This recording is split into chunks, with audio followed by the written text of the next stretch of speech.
Hi, welcome to the second video of Gym Start. If you haven't seen my first video, I would suggest you to go there first because that has to do with figuring out how do you get your leads to come to the gym.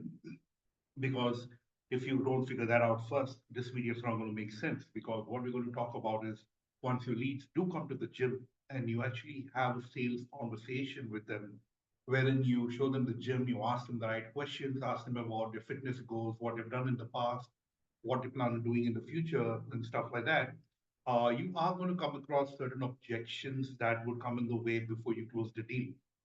So it would make sense first to figure out how do you get your leads to show up at the gym before you watch this video. But yes, if you have watched the previous video, then um, please listen on to this. All right. Now, talk about objections. There are many type of objections that are out there, and one objection that we want to focus right now is about the money objection. Okay, which simply says that I don't really have the money right now to join the gym, or it's too expensive. Are there other gyms out there that are charging way, way cheaper than compared to what your gym is charging? So how you handle these objections? Now, this is about price objections. Now, there's something where you speak about when you talk to your clients, where you can avoid objections altogether by, getting people to think emotionally rather than logically, creating urgency in the situation. Now, you see, when you create urgency in the situation, where you create that gap about where the clients are right now with what they want and where they want to be, and making them understand that there's a huge gap and they need to take action in order for them to reach that goal. What happens is then money is not really an objection in that case because they really need to take care of their issues and resolve them so they would be able to do this and join the gym. But having said that, if you're a premium gym, okay, you are going to get, yes, of course, a lot of these price objections.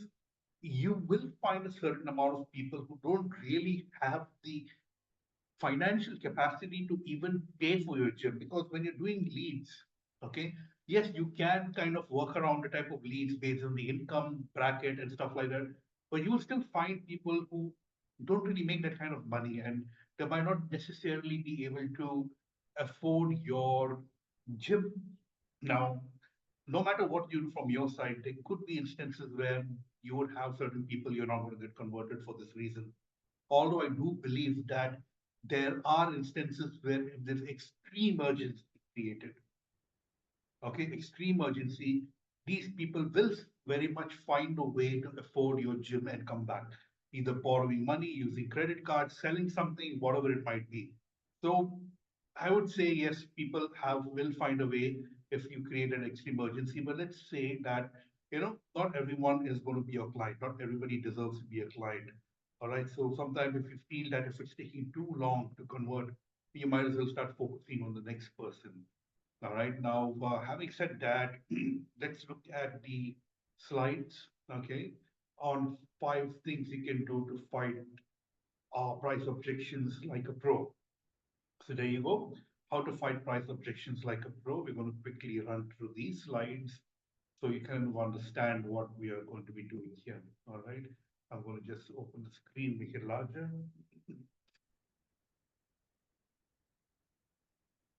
There you go. All right.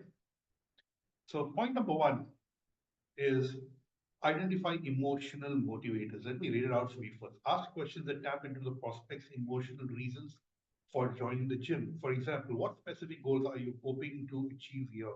Once you express these goals, tie the membership benefits directly to the emotional desire. I keep saying this, okay? Um, Sometimes you argue or you debate with clients based on logical reasoning. That's not really the best way to go about it. Never look at need based questions, always look at want based. Because although we have a emotional side as well as a logical side of the brain, and people do use both sides of the brain while they are listening to your pitch. However, the ultimate decision is always made on the emotional side. And people will make based on emotional decisions, but they will justify that with logic.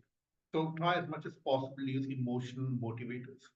Ask emotionally based questions rather than logical based questions. Get deep rooted into the answers that you're looking for by asking deep rooted questions and not superficial questions. Okay, and obviously, right, using the right tonality, using the right pauses, using the right facial expressions, all that matters. So, what specific goals are you hoping to achieve here, right? So you got to ask them that, and based on that, that's when you kind of connect these things to the client's emotional desires and take it forward from there. I can't elaborate too much on each and every point because of time. It will get too long the video, but just remember this: it's about emotional motivators. All right. Next thing is uncover the real objections. Sometimes price is just a surface level objection. Ask probing questions like, what would make this membership worth investment for you? This helps uncover any underlying concerns beyond price, such as time commitment or something to do with their personal life or from their personal fit, anything that has got something to do with you know them not being able to make a commitment due to some sort of personal issues. Now, most of the time, price objection is not really an objection. It is more like a smoke screen.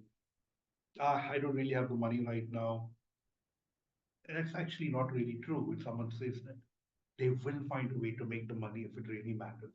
Think about it this way. If they had a loved one in a hospital and their loved one is in danger, would they not do anything possible if they didn't have the money to figure out a way to procure the money?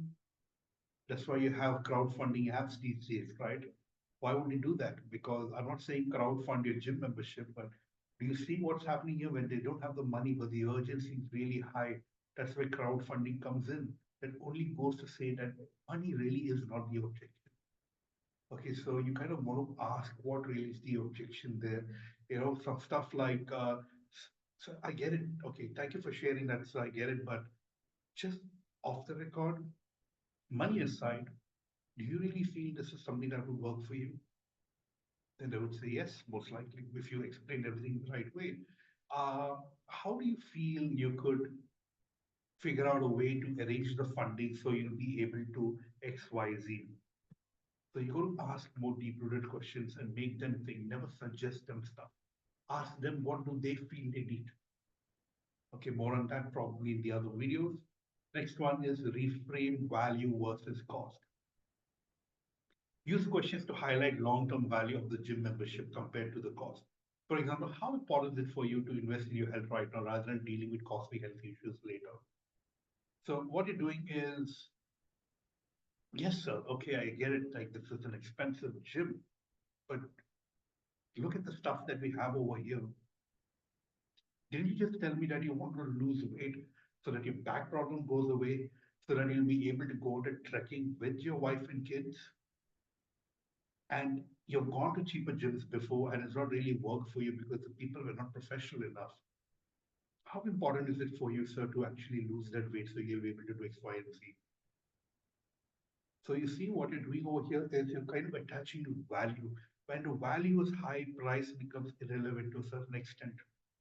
Okay, so you got to ask the right emotional questions. Next thing is minimizing risk perception. Help elevate a prospect's fear of making the wrong decision by addressing their concern. Say, for example, ask them, what would make you feel more confident about joining in today? You can offer them solutions like trial periods or flexible payment plans. So don't offer them unless they first tell you what really is the issue. Because then what happens is just you throwing out options, assuming the sale, assuming that it's a money issue, assuming that it's a flexibility that they don't have in terms of the payment. You got to first ask them the right question. Say that I have a money problem. Okay, thank you for sharing that. So when you say a money problem, what do you mean exactly? Do you mean you don't have the money at all? Or you don't see value in this? You have the money, but you don't see value in this particular thing? Or you have part money, but need to figure out a way? What really is the concern when you say you have a money problem? Or you feel it's expensive? You got to probe, ask further, you know and then based on that, you got to find out what really is the reason for them. What would make you more confident about joining today, despite of the fact that we can't give you a discount and the prices are at a level which you are not really feeling comfortable to join? Would you like a 2 or 3 day trial, or we do have flexible payment options? I wouldn't say that. I would say that some of our members who've had the same issue as you have opted for a flexible payment plan. Would that work for you? So you see, ask the right tonality, ask it in the right tonality, asking the right question by probing more will make you understand, help the client open up. All right. So next one is clarify the cost of inaction. Get them to think about the consequences of not investing in their health. Ask, for example, if you don't start working on your fitness goals now, how do you feel you think you will feel in a few months from now? See, this helps shift focus on the price of, of the cost to doing nothing at all. So say if you didn't take action right now and 2 months, 3 months have gone by and you are exactly where you are right now, but you're still feeling the body pain, you're still feeling the knee ache, you still have the blood pressure, what would happen then? And sometimes they will say, no, no, no, I will take care of it, blah, blah, blah. No, that's fine, sir. I'm sure you'll take care of it, but what if you don't and you don't take action right now and you're not able to lose that weight and be ready for the trekking? How would that how would that make you feel, sir? Would that have an impact on you? So you see, clarify the cost of inaction, saying, you need to take action right now. And just for you right now, if you decide to do that, we can offer you X, Y, and Z right now. If you make and take action and make the transaction or make your investment right now, we can offer you maybe 1 month nutrition consultation on the house, or maybe 2 person training nutrition, personal training sessions for free, things like that, just to get them motivated to join in. All right. So yeah, those are the 5 points on how do you actually handle price objections. If you haven't followed my Instagram page, it's called Gym Start, and that's my brand, Gym Start. Scale your gym business. Thank you for listening. Please like and subscribe to my YouTube channel, and see you soon for the next video. Take care. Thank you. Goodbye.